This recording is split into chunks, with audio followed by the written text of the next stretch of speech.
Hello, everyone. Welcome to the NEA Big Read, Door County. NEA Big Read is a program of the National Endowment for the Arts in partnership with Arts Midwest. My name is Lisa, and I manage the Learning and Innovation Center, NWTC, in Sister Bay. And my partner in crime today is, go ahead, Stephanie. Hi, my name is Stephanie, and I also work at NWTC up in Sister Bay. Okay. Looks like we have a few people who have joined us so far. Anyone want to say hello? My audio. Oh, my audio is on. This is Janet. Nice to meet everybody. Hi, Janet. Welcome. Hi, Frank. I love your picture. Thanks.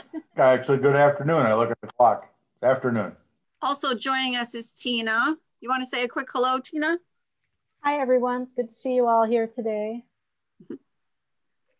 We're so happy to have you here. And apparently some people will also be joining us via Facebook Live. So we'll be getting their questions as well.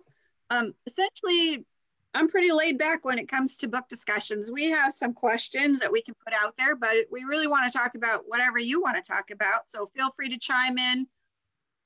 I see the Studebakers have joined us. We want to hear what you want to talk about. We'll just have an open conversation and we'll go as long as people are interested in talking. The program may touch on varying points of view. We thank you for being open to hearing other people's opinions and participating in intellectual freedom in a respectful manner. This looks like a respectful group. I'm not too worried about that. I think since it's a relatively small group, we'll just have, you can stay unmuted if you'd like, or unmute whenever you have a question and we can kind of have a free flow conversation. If it gets really big and we want to just do questions through the chat, we can do that too, but it'd be great to just have a really open, relaxed conversation. Let's see, what other housekeeping do we have? We're so glad you're here. Thanks for coming. Oh, I would be remiss to not say this. Be sure to join. There's a play reading of The Children by members of the 3rd Avenue Playhouse on February 5th, which is tomorrow at 7. You can find the information about how to access that on the Door County Reads site.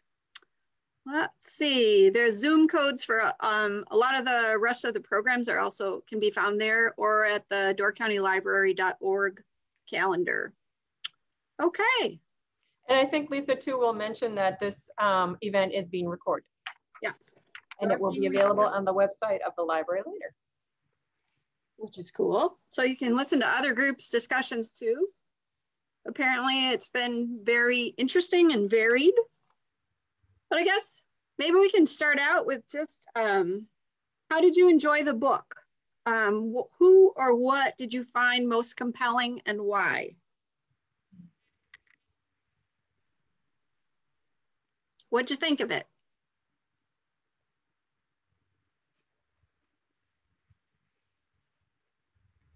Everybody, oh, here it comes Frank.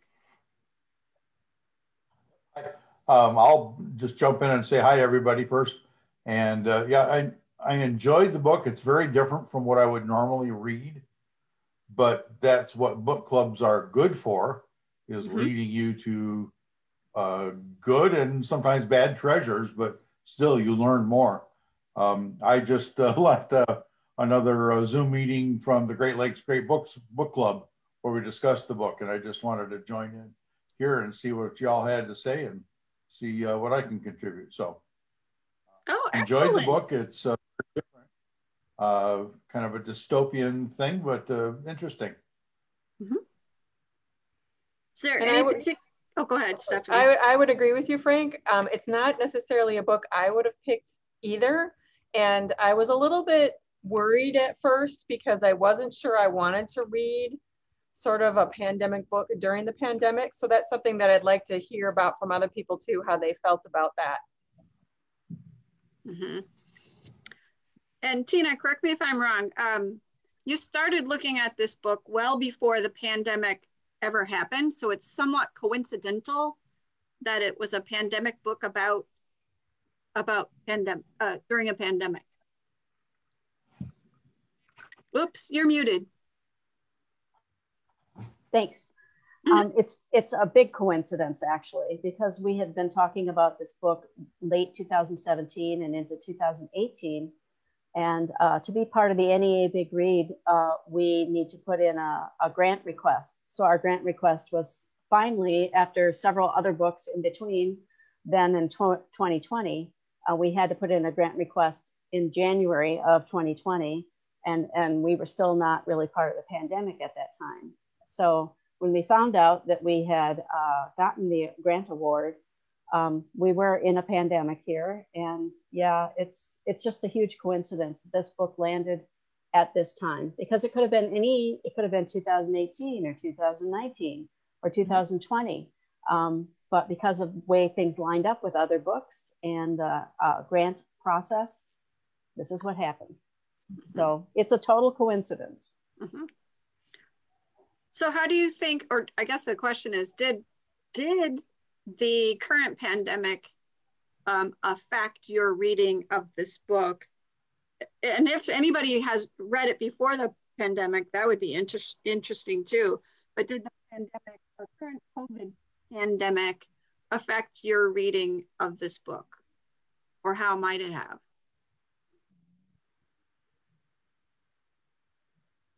I can say for me, in some ways, I'm relieved that our pandemic is not as, well, at least so far in our pandemic, not as destructive, certainly as the Georgia flu. And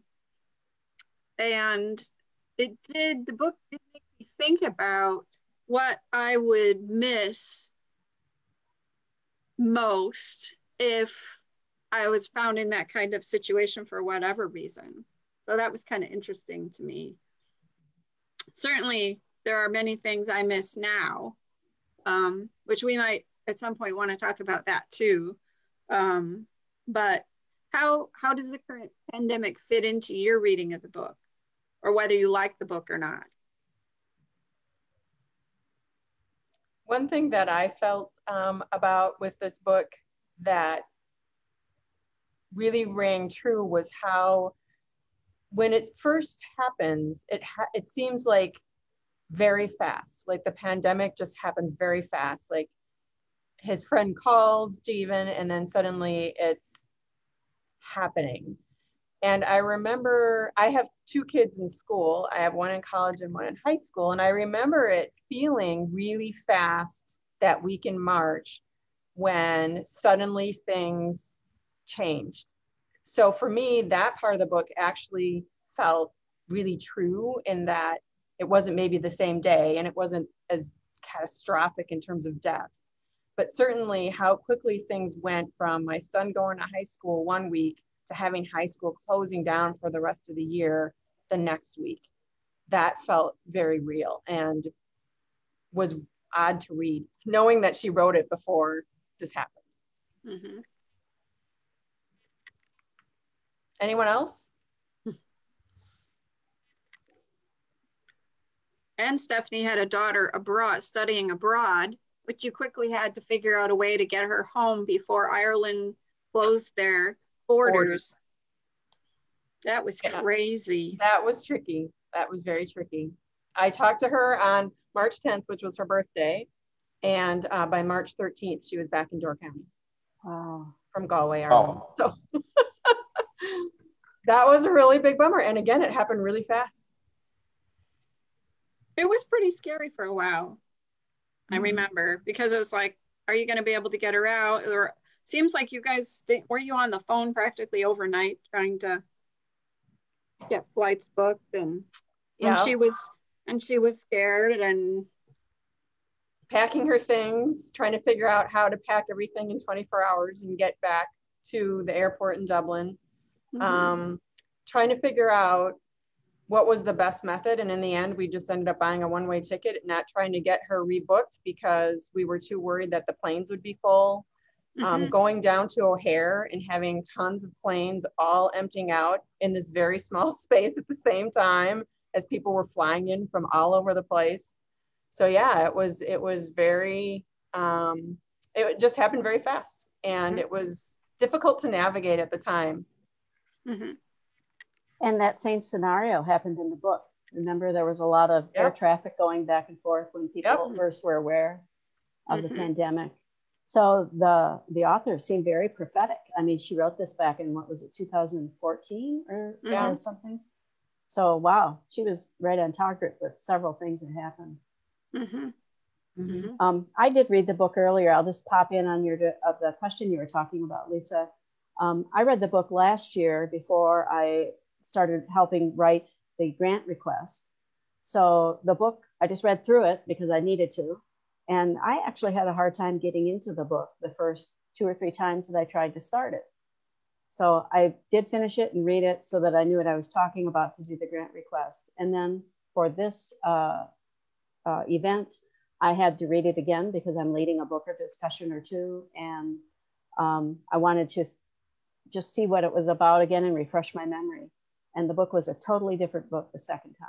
Mm-hmm. It was, things connected better. I just noticed so much more that I didn't notice the first time. I don't know if anybody else has had that experience, if they've read it more than once, but it made more sense to me.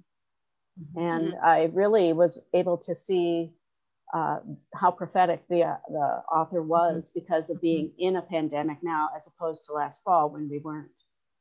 You know, I mean, 2019 fall when we weren't, which is when I was first reading it. So.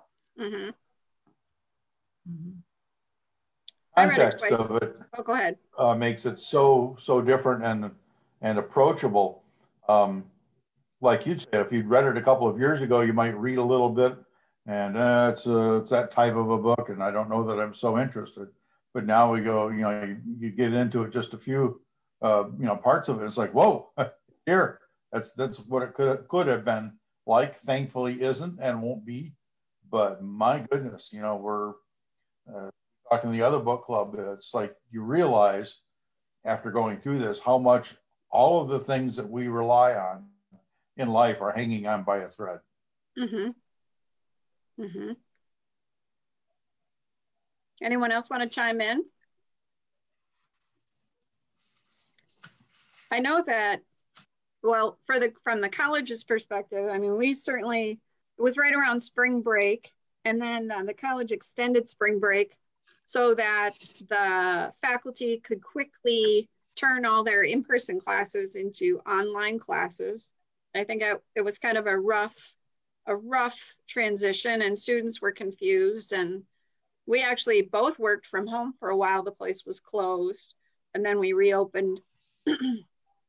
But yeah, it was an interesting time. I did read the book twice, but both during the pandemic, and I did get more out of it the second time because I saw where she started talking about some people or situations really early on that I didn't catch before. It's like, oh, that she actually started talking about that way at the beginning, but I didn't make the connection.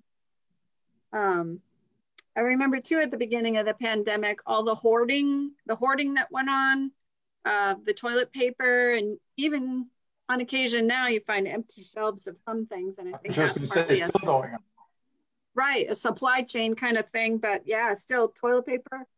At Sam's, you really have to catch it just right to get toilet paper now. It's kind of wild that it's still going on. But I also heard that over the spring and summer, people were buying seeds and canning equipment like crazy. So all of a sudden people started having gardens, but they were worried about the food supply and would there be enough food and things like that, which is kind of an interesting outgrowth of the pandemic. It'll be interesting to see if these people continue with gardens and canning and things like that. And one thing that shortages now. What's that? There are some seed shortages just now. We heard it on NPR this morning. Oh yeah. That's interesting. Will people's behavior kind of change and stay changed? Or will people, I've heard some people say, you know, maybe we shouldn't go back to the old normal. I don't know if we can, but anyway, it's interesting thinking. This is Karen. Can you hear me? Hi, Karen. Hi. Yep. I enjoyed the book. I agree, it was hard to, you started it and then you thought this isn't going anywhere. But one of the things it did do for me is that it really brought home how interdependent we all are. And not just you and me here in Door County, but the world. How we depend on things like gasoline and electricity. If we don't have it, we don't know what to do. So I thought that was very accurate and eye-opening. Also, I thought it was fascinating. You start out with Siobhan and Arthur, and by the end of the book, you have all these individual people that she describes in depth, and by the end of the book, you know they all are intermingled, but they didn't know they were. I thought that was an interesting aspect too. I agree. That takes a lot of skill as a writer to do that, to keep it all straight. And go ahead, Stephanie. Well, I was just going to say I agree with you, Karen, but sometimes I almost had a hard time following it, particularly when it switched between present time and going back. I think at first, for a first read, when you read it for the first time, that's a little bit tricky to try and navigate through what place you are and where you're at. The character Miranda, for instance, the way, her comic book is kind of woven throughout the book, and you kind of almost look back and kind of see how her marriage unfolded and how the divorce happened throughout the book. But it was tricky for me to kind of put that all together until the end. Right. She kind of described the detail at first, and then so you had to work it in your mind. You had to work on it a little bit.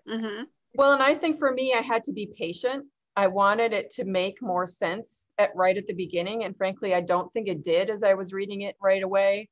But I think it came together for me, but you had to be patient with it and let it kind of unfold. Yeah.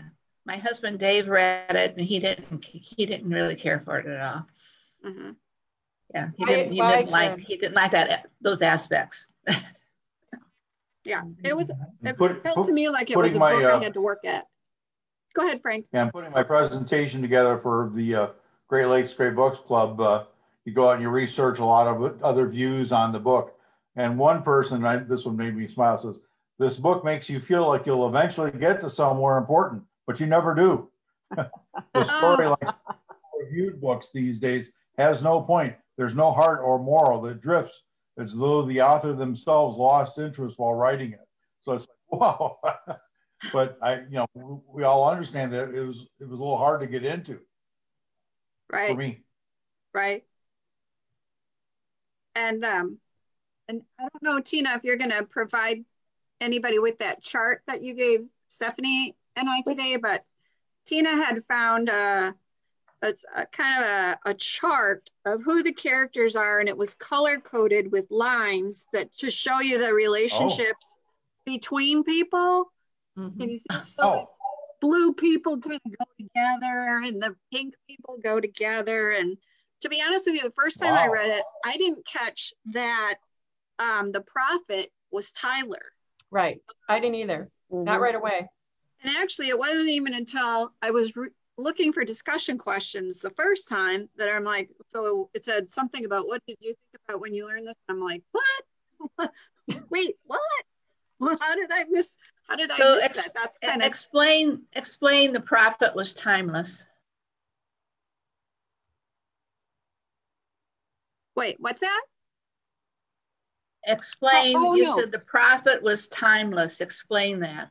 Tyler. Tyler. Oh, Tyler. Yeah, got it. Okay, well, that's what I'm gonna say. I thought it was Tyler all along. Yeah. Okay, yeah, I didn't, to be honest with you, I didn't catch that at first. And then when I went back and read it again, of course, I already knew it then, but then you can see kind of where he starts coming in to the story relatively early. But yeah, there's so many details that my first reading was a little, until we got to the action at the end, then I was like, okay, I can follow this, the airport and all of those things, which I thought the airport, the image of the airport just kind of was really clear to me. I just thought that was really fascinating. Go ahead. I was going to say, last year when you read Virgil Wander, that book was a joy to read. It was fun. It was funny. It was interesting. It was a joy to read. This book was not necessarily a joy to read. What do you see as the main differences? The writing. Okay. There was seriousness in Virgil Wander. There was a lot of he put you there in his writing. I mean, he put you there. And I don't know that this author did that especially, but then that could have just been, and the topic was so different too. But I'm just saying I enjoyed Virgil Wander more than I did this one. Were there characters in this? I mean, I've seen the question of, who is the main character, and we could discuss that too. But also, were there characters that you maybe felt more of a connection to than other characters?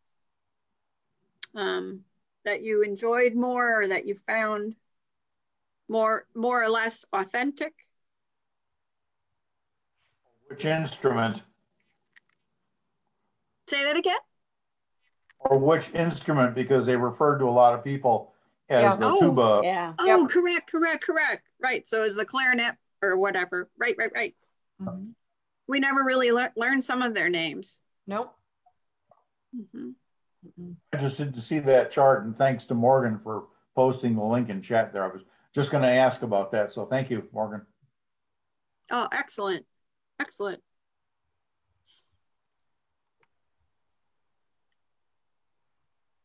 Lisa, you had said that you really thought the airport was interesting. Why did you find it so interesting? What was it about the airport that I found interesting?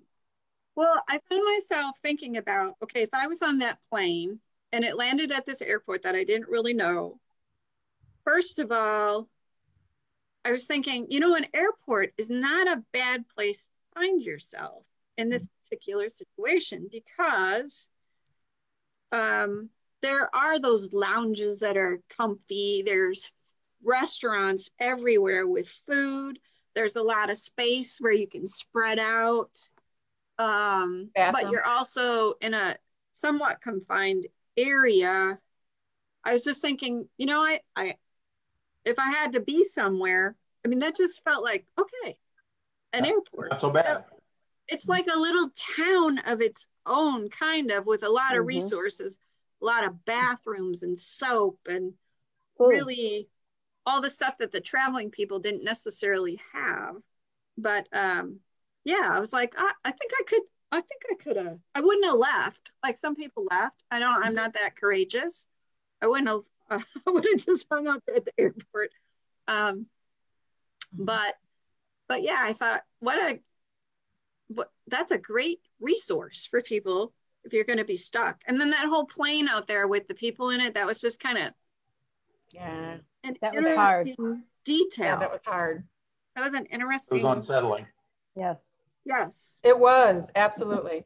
And yet I kept thinking, to be honest with you, I kept thinking, how courageous of somebody to, and it's possible they all died right away, but I kept thinking somebody was courageous in not letting them off. And I'm like, what would that have taken in your guts to we better just stay here? I don't know. That's fascinating to me. Yes, but unsettling, but fascinating. Are there other parts? Go ahead, please. Lisa, what you said makes me really think about a different aspect of the book that I didn't really realize as I was reading it, is that I kept thinking, like you did, about what it would be like to be at the airport, but what it would be like to be in any of these situations. Yeah. Mm-hmm. If I put myself into that situation, what would I be doing? How would I feel? So that was happening, and I didn't realize it was happening until you said that. Because I'm thinking back, well, what about this situation and that and this? And yeah, I did think about what would I do if I was, well, you know, when Jeevan first heard from his friend, what did he do? He went to a store and got shopping cart after shopping cart after shopping cart of things to survive. Would I have done that? I don't know. Would I have had the forethought to do that? Mm-hmm. And a lot of the other situations, I guess I unconsciously put myself into those situations as I was reading them. I would agree, Tina, and I thought a lot about the choice his brother made at the end, I guess. Yeah. That was a big choice, and you know, I thought about, you know, what would I have done in that situation, being that he knew he wouldn't be able to go.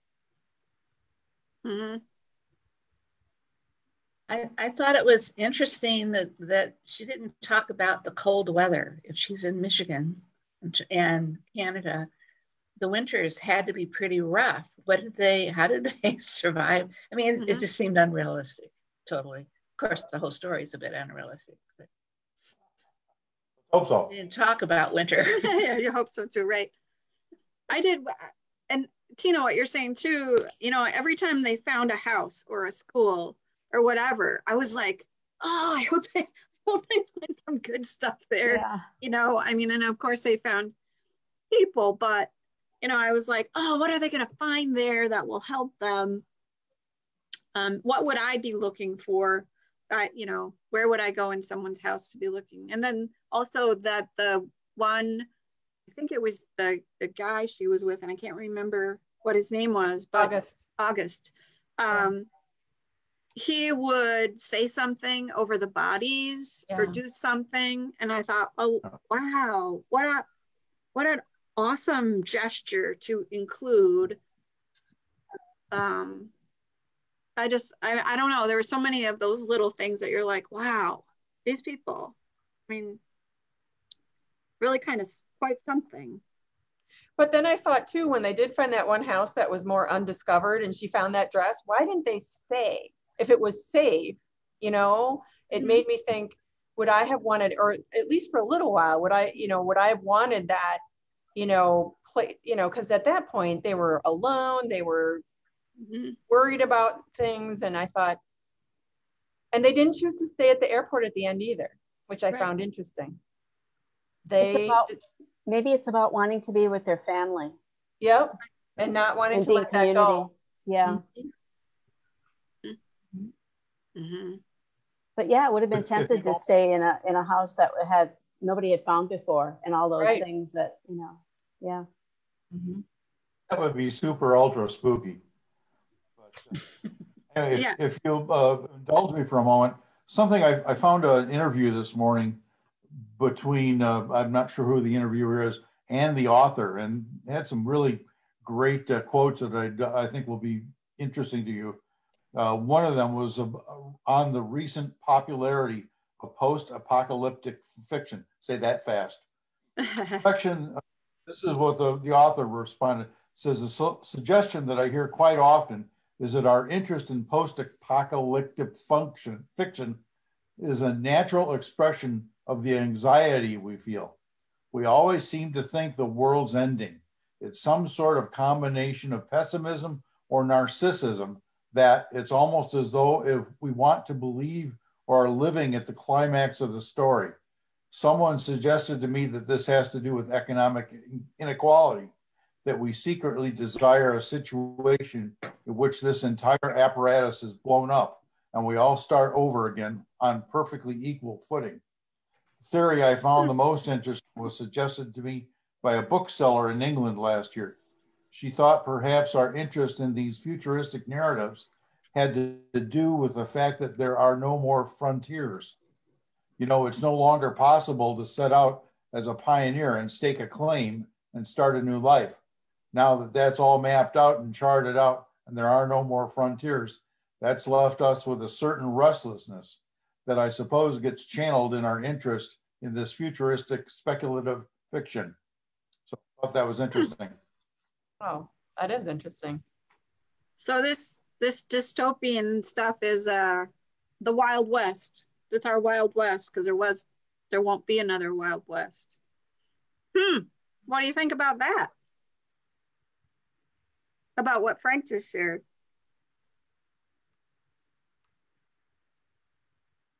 I think it's true that there might be an interest in that. I think that's why some people still want to go into space and live on Mars, because they feel like there is some place that they want to try and discover that people haven't been to yet. Mm-hmm. And I frankly like the idea of starting over. I think not for me, not necessarily for me, but for humanity. I mean, and because there's so many long-standing challenges that we face that seem almost impossible to get out of, that if we could start over with everyone on a level playing field, we could I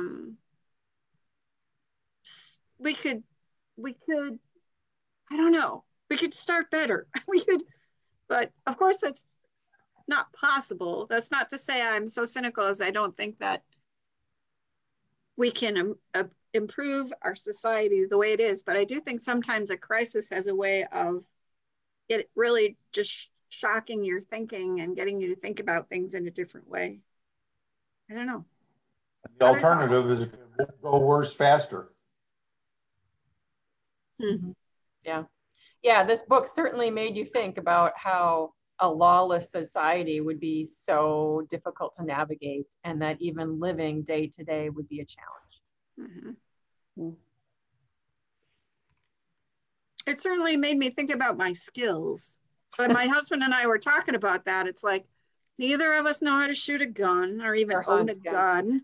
You know, we don't have a garden. I think we could figure it out, but right now we live in a bunch of trees and nothing we try to grow grows. I mean, our skills are not well suited to kind of a frontier life. Plus, it does make me think, I mean, it does make me rethink about stuff. You know, stuff. How much stuff do we have? How much stuff do we need? I mean, they really couldn't own much stuff. I mean, or have, and not carry. They could only take what they could carry. Mm-hmm. And that is somewhat freeing, kind of. I mean, if you think about it, if you have fewer choices and I don't know. It certainly pared it down to what was necessary. Right. And one thing too, I don't know if anyone else wants to comment, I thought that this book definitely reminds you how important music and theater and the arts are. And we're pretty lucky here in Door County to be able to experience that quite often. But that really drove that entire traveling group. The fact that that was, as Tina said, that was their family, but that also presenting the arts was central to their being and why they continued to move forward. I find this interesting. From this same interview, the question was on why she featured a troupe of actors. And she says, I found it hopeful. You know, I should be speaking in a higher voice. You know, it's interesting. It's not that I don't think there would be a period of absolute mayhem and chaos and horror. It's that I don't think that period would last forever everywhere on Earth. You know, because mayhem is not a terribly sustainable way of life. That's interesting. Mayhem is not a terribly sustainable way of life.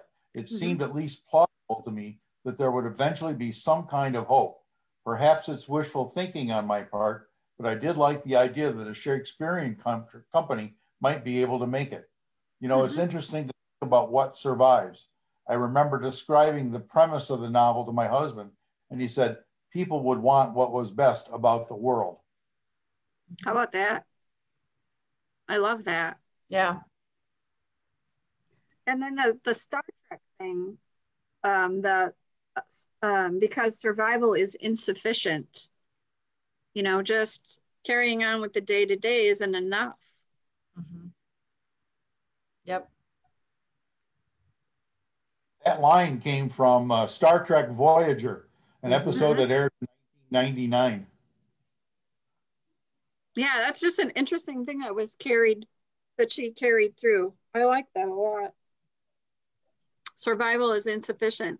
And I was talking to Stephanie earlier a little bit. There was a, let's see, where is that? It's kind of somewhat inconsequential, if it ever is inconsequential, in a book, detail where Clark is talking about, he's actually having he does these kind of 365 evaluations with employees, and he's talking to, I think her name was Dahlia, about her boss. And she said he is like a lot of other people who she described as high functioning sleepwalkers. You know, it just, I mean, it really makes me think about my own life. Like, okay, I mean, some days it just seems like all I can do is get through the day. And then the next day is going to be another day, like the last day. And how I really would prefer to not be a high functioning sleepwalker through life. And so what am I doing to challenge that? I don't know. That whole idea really struck me. Yeah, I really like that part a lot too. And I think it does make you think about, you know, how invested are you in what's going on day to day? How engaged are you with what's going on? Mm-hmm. Because that's, you know, what she was evaluating, that people in her firm that she was working for really weren't even completely there. Like they were, mm-hmm. I thought that was very, very interesting. And there's always, I mean, I drive quite a distance to get to work, and I sometimes arrive at work and wonder what I saw on the drive, because it seems like I'm just, mm-hmm. you go on autopilot and that's just, mm-hmm. you know, and then you're there and you're like, how did that even happen? So we do it. We absolutely do it. Mm-hmm. And I have a friend recently, and she's been working from home throughout this pandemic. And she said her and her daughter were discussing how one day feels so much like the next, and how difficult that was becoming for them, that they felt the monotony was very challenging. Mm-hmm. So are there more sleepwalkers in the pandemic than before? Mm. That's what I would wonder. That's a great question. Or do you have to be more in the moment because your whole life has changed? I don't know. And you're constantly adapting because you can't do things the way you did before. Right. And I think for some people, I mean, yeah, in their situation, certainly it seems like if you walked through that, you could be killed, or I mean, there were some pretty serious possible repercussions on that. But I think you could sleepwalk through this pandemic. But I heard an interview on WPR the other day with a woman who is a bartender, or was a bartender in Madison. And she said it's been a year now and she's not employed because the bars, they don't need as much help as they had before. So she was laid off, and it's finally dawning on her that she kept thinking this isn't going to last very long. This isn't going to last very long. And eventually things will get back. And now she's to the point where she's like, I can't count on that anymore, that there's going to be an end to this. So I need to start rethinking my path. And she talked about going to college and getting into social work and going back to school and things. And so I think maybe there are some people who, you know, she has decided for herself that just sitting still and waiting for some magical end, that she needed to move out of that inertia and start doing something. different. So it was, I really was kind of moved by her story. Certainly she talked about the fear of doing that because she liked what she was doing before and very social person and whatever, but also she couldn't sit still anymore. Do you know of people who are moving differently through their lives now because of the pandemic year? Evaluating at least. Mm-hmm. Mm-hmm. I think it's affected everybody one way or the other. Yeah. Mm-hmm.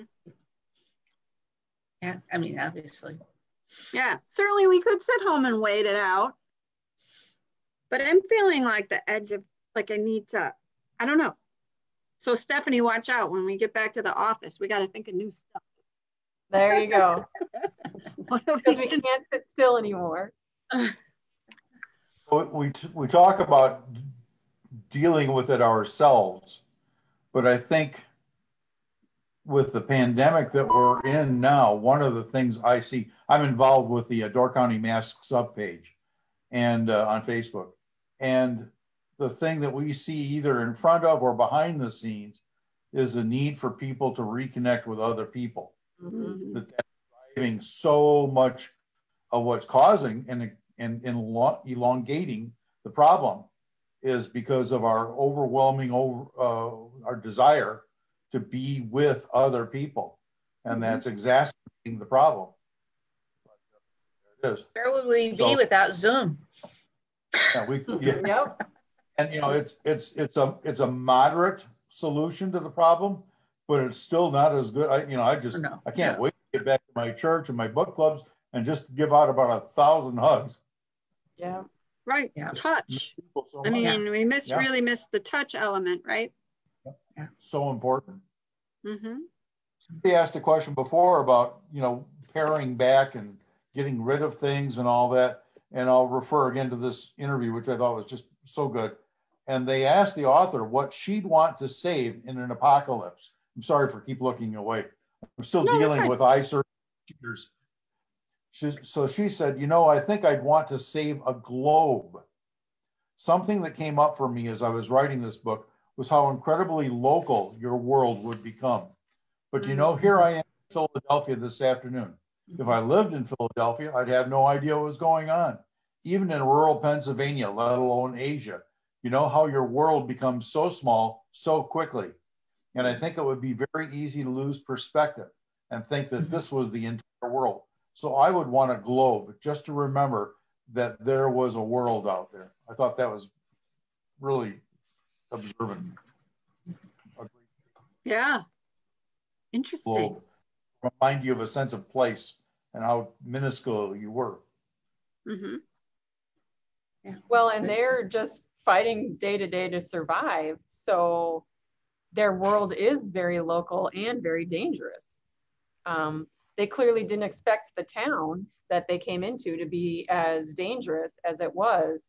They had remembered it differently. So yeah, even their sense of, traveling just between small places along Lake Michigan, it was very, very, there was that one person writing the newspaper and interviewing her, and that was the only kind of news they had. It was just fascinating because, of course, right now in our pandemic, it's almost overwhelming, the news, and you almost have to step away from it because it can get to be too much, I think.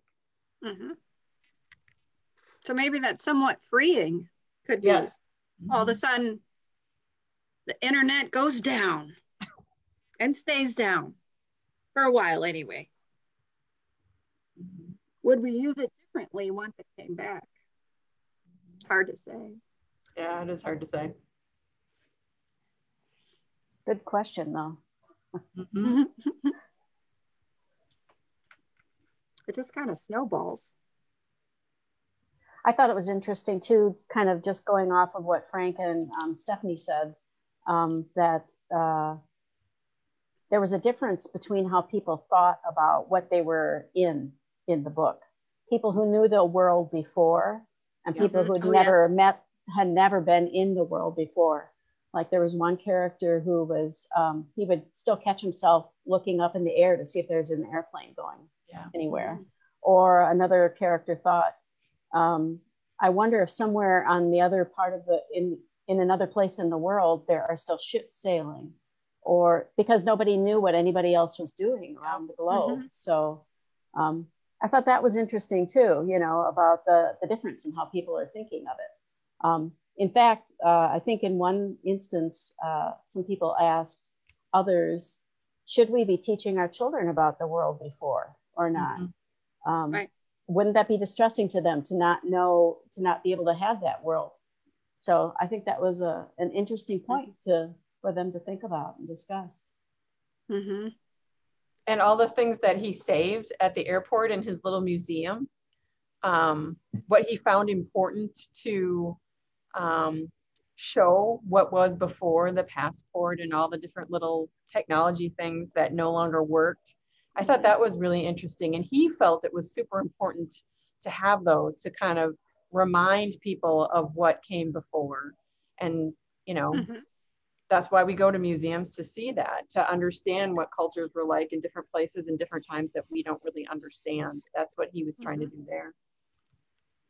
And while it seemed kind of unique, it ended up that other people ended up putting things in that museum. So it was a large need for that connection to a history. Yep. Right. Absolutely. I have to tell you, it gave me some angst when they put those first credit cards down. I'm like, you can't leave a credit card sitting there. Someone's going to take it. Yeah. But they can't use it. So what difference does it make? It's just a thing. I mean, it just became worth just the worthless, but it's just a card, a useless card. I also thought it was interesting how relatively easily the prophet could control people. Yeah. How, I mean, all he had to do was get enough people and some guns and so forth, and he could control people. And I think that's a lesson for all of us too.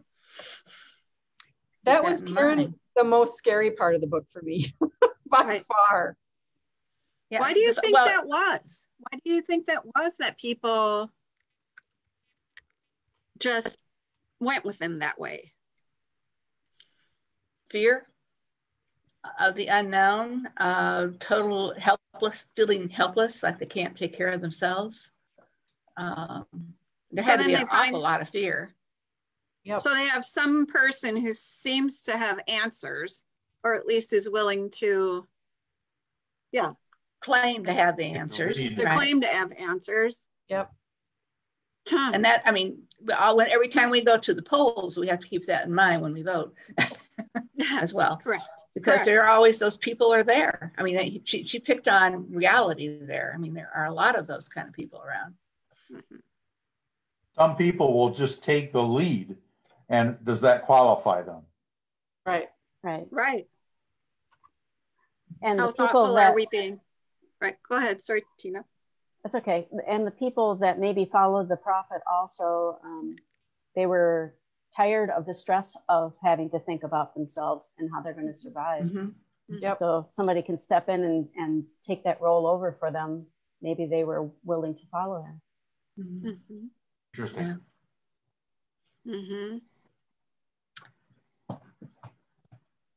Well, it's good to hear everybody's thoughts on this book.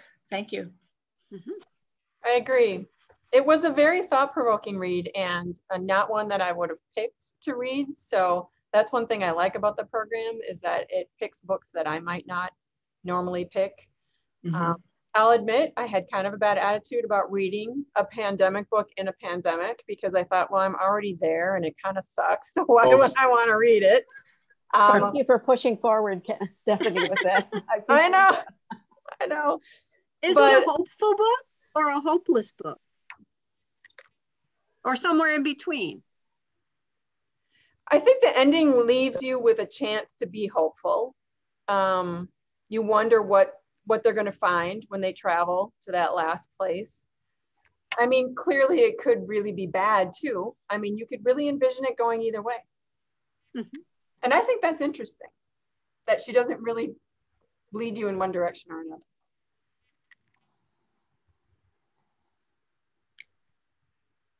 In my mind, I had conjured it up as a happy ending, that something is restarting.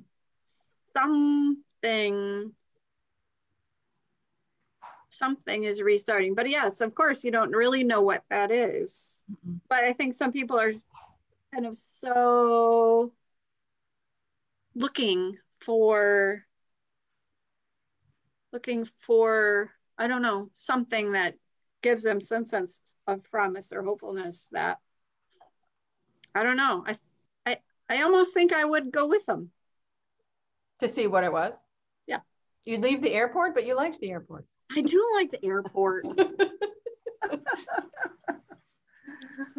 And they were already growing food there, so you and Rick would be fine without having to worry about growing it yourself. Well, I'm hoping by then I've picked up a few tips from people who know. But, but yeah, I don't know. I guess my thought was, just seeing the light, and they were so wanting light. And I just, as somebody who camps, you really start to, especially if you don't have electric at your site. I mean, not having light is huge. It's so huge to our lives now. I don't know. I saw light as something hopeful. Anyone else? Something I had from the earlier prep I did for the other club. This is kind of interesting, and I hadn't read this whole thing until just now. This is a review of the book by some other group. Where the book falters, I think, is in its imagination of disaster. Having accepted the science that says a flu pandemic is highly probable in our future, Mandel chooses a worst possible situation, a plague that results in the immediate and total collapse of civilization.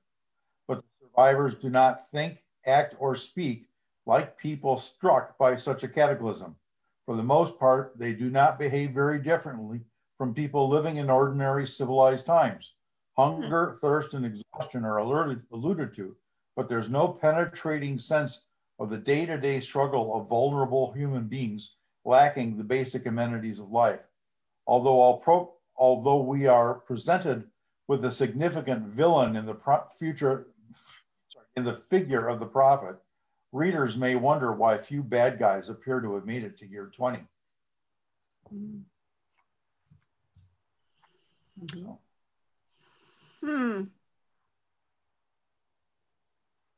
Well, that's interesting, because to me, I thought it was interesting that we were following the survivors. She didn't pick for us to sit at the hospital and watch people die after die. I mean, we knew it was happening, but that's interesting. I mean, we spent time with the survivors. And looked at we knew there were bad people, right? Because of their tattoos that showed how many people they had killed. And we never really learned what happened to her in that first year, other than it had to have been something pretty devastating that she didn't remember. That she couldn't remember. But you're right, we weren't exposed to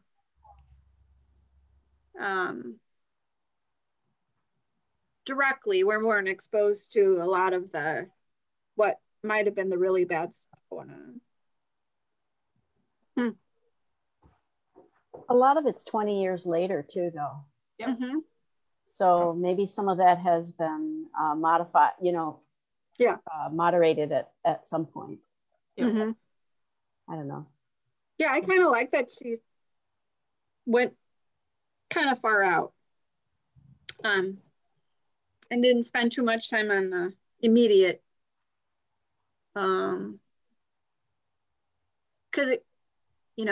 I guess it could have everything could have completely failed, but instead we see people trying to carry on.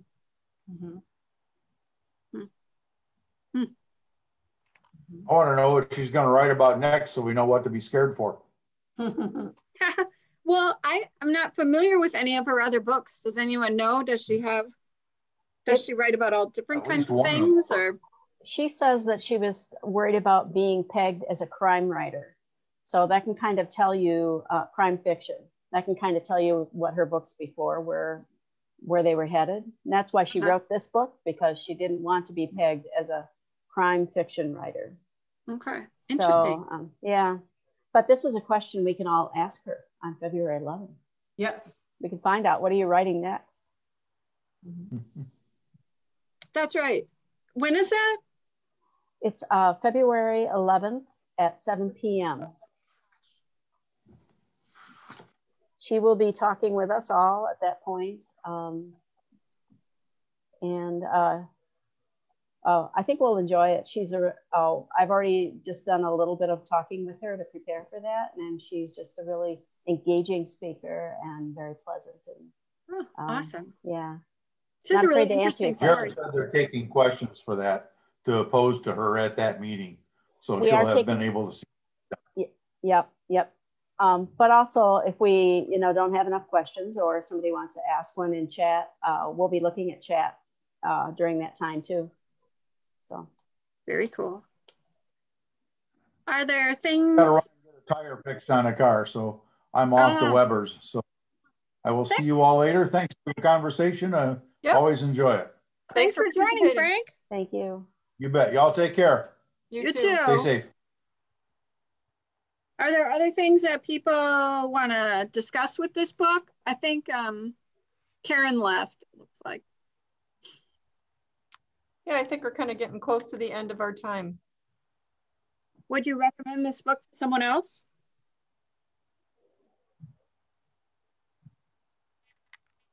I'm not sure for myself, so. I would. I really liked it the second time. I mean, so much of it opened up for me when I read it the second time that I just really, really enjoyed it. Not the first time, the second time. And it's hard to make that recommendation to someone. You need to read it twice to enjoy it. Yeah. Yeah. But I agree for myself. I don't know that I would put it in, my top books ever, but I did definitely like it better the second. What do you think, Stephanie? I don't know if I would recommend it. I think it would depend a little bit on who I was talking to. I don't know that I'd recommend it to everybody. I think someone like my daughter in college would probably really enjoy it, or even my son in high school, although he would probably get a bit more muddled with all the characters. So I think it would depend on who it was. And what type of book they like. For instance, I know my mother's reading pattern, and she would not like this book. She wouldn't like the, futuristic part of it. My dad really loved Star Trek, and he used to watch it a ton when I was a kid, but my mom always went upstairs. It was just like not her thing. So I think it would depend on who it was if I would recommend it or not. Yeah. People in my life right now, like my parents or even my mother-in-law, are very looking for light, as kind of, I think you were talking about it, kind of escapist, or maybe Morgan was kind of escapist things rather than, which may be why things like Bridgerton is doing so well on Netflix, and things with, that are not as heavy. Right. Because of how heavy life just feels for them wherever they are in their life right now. So that's what we were worried about. But I'm glad I read it. I'm glad I read it. It certainly made me think, which for me is, I like that part of reading. Good outcome. It helped me to feel like this is something that we can get through. Yes, because it was way worse for them. That's excellent. So then it's kind of an optimistic feel. There were some details that I'm kind of like, I don't know how much this added to the story other than another piece of like the Victoria letters. And I got I'm like, who's Victoria? Why do I care what letters? You know, and there was additional information that came out of that, but I was like, okay, that's just one more bunch of thing that I have to try to figure out. But yeah.